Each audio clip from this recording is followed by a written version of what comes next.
7-year-old woman who was reportedly ended at a grand opening party for a beauty supply shop in North Oakland has been identified as an up-and-coming local rapper, Tan the God. Hours before the fatal incident, Tan the God was posting photos on Instagram, helping to promote the opening of Glamour Beauty, a beauty supply shop on 4013 Telegraph Avenue. She announced that she will be there doing a meet and greet from noon to 1 p.m. Saturday. But at 5 p.m., with the opening party apparently still going on, shots rang out and both Tan the God and another person were injured. The other person is expected to survive their wounds, but Tan the God passed at the hospital. The owner of a nearby restaurant stated that he witnessed the incident and just saw, quote, a guy in a hoodie come by and start shooting. Stated that Tan the God was getting into a dispute with another person when the incident occurred. This was Oakland's 51st homicide this year.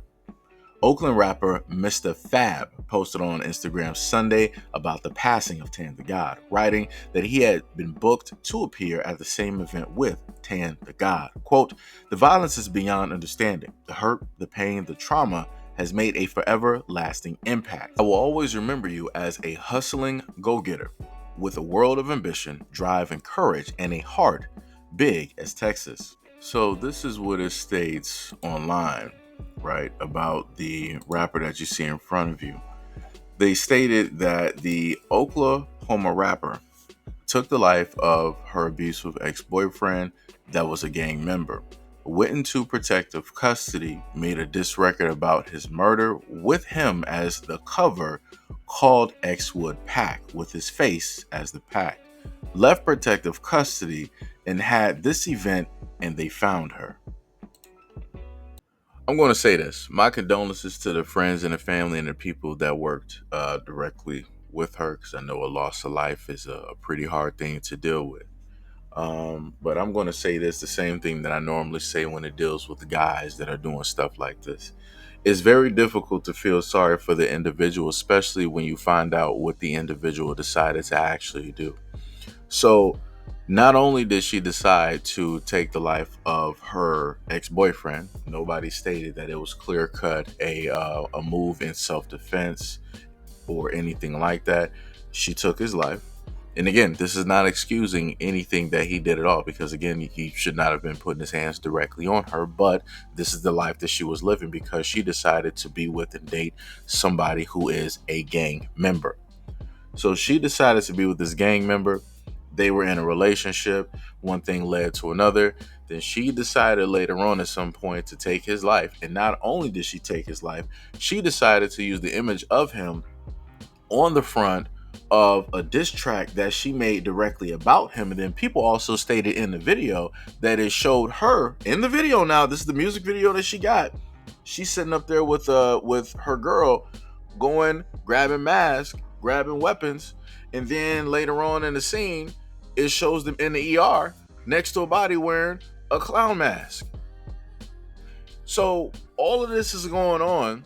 And note, this woman is in protective service. She's obviously in protective service for a specific reason. It's not because the boyfriend is going to come back from the grave.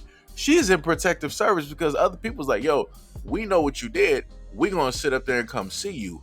The street know where you are. We'll be waiting for you. She obviously thought that the ghost was clear. Somehow, some way, she got up the funding to start up a beauty supply store, to try to start anew, to give herself a new face, a new look. Even though her past and her history is still the same, it's still there, and ain't nobody forget. So then, what do most gangsters do? They move in silence. So the moment in time she thought the ghost was clear, she opened up the store. And no, I want to remind y'all, opening up a store and you know that you took somebody's life, that is a very bold-faced move. That is a very bold move. That's like sitting up here saying, like, I'm here now.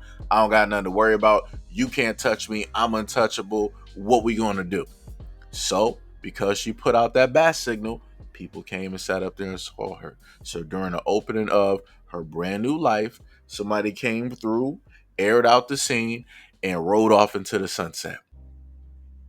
And you have these articles out here that are just trying to frame it as that this young woman who was an up-and-coming rapper who decided to open up a beauty supply store, she was just senselessly had her life taken. Nope, there was a reason behind it.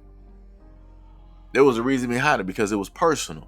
Because she decided to do that to somebody else. And again, I'm reiterating this because I don't want people to get it misconstrued that I'm trying to, uh, defend or give a reasoning as to why it is that the dude was putting hands on her. I'm not okaying none of that. All I'm simply saying is that she had more than enough room, more than enough leeway to just exit out of that situation. She opted not to do it. She decided to stay there long enough that she saw herself become the villain.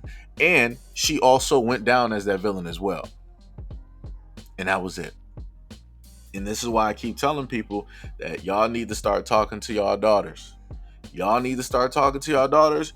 Y'all need to start talking to y'all daughters. Because like I said before, at the end of the day, me as a man, I can't sit up there and speak to these young women out here and be like, hey, you got to find somebody better. You got to, get with one of these. They're going to laugh at me. I can already sit up there and tell you they're going to ignore it. They're going to laugh at me, all this other type of stuff. So there is not a chance in me trying to educate and tell the young women out here like, yo, you should, move differently. This is not who you should really be dealing. Like I said, I'm going to get laughed.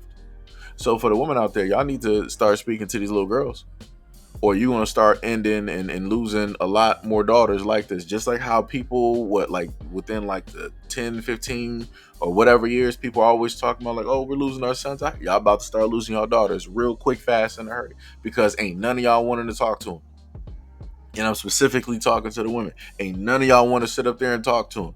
And because y'all don't want to talk to them, they're going to do stuff like this. And they're going to end up in the exact same circumstances as this young woman, if not worse, because they're making the wrong decisions and the wrong choices directly in life. That is the lesson of this story right here.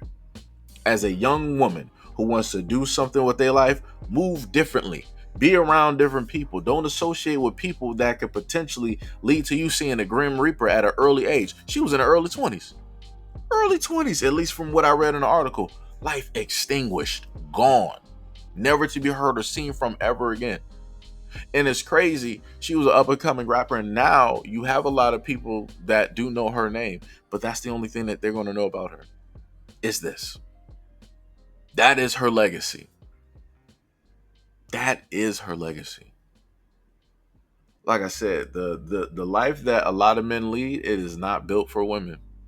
Because a lot of them are going to find out the hard way that, yo, you shouldn't be doing this. You are made to do something different. This is why guys will always sit up there and tell women like, yo, you don't need to be out here doing the same things that men do. It's not made for you. You are not built for this, because you're not.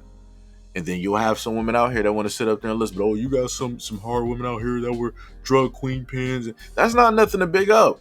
I don't this is not a competition. We're telling you like, yo, this is going to lead to a loss of life. Like, a lot of people are going to be hurt behind this by your decisions. Not just you, a lot of people.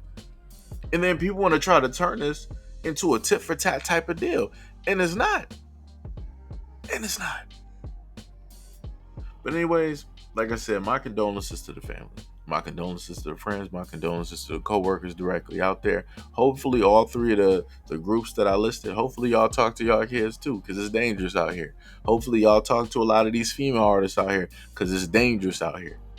Because the way that a lot of these girls moving, they're moving like they're invincible and they can't nobody touch them. And obviously this is an instance where somebody did come and touch them. And they ain't never going to be able to try to get their run back.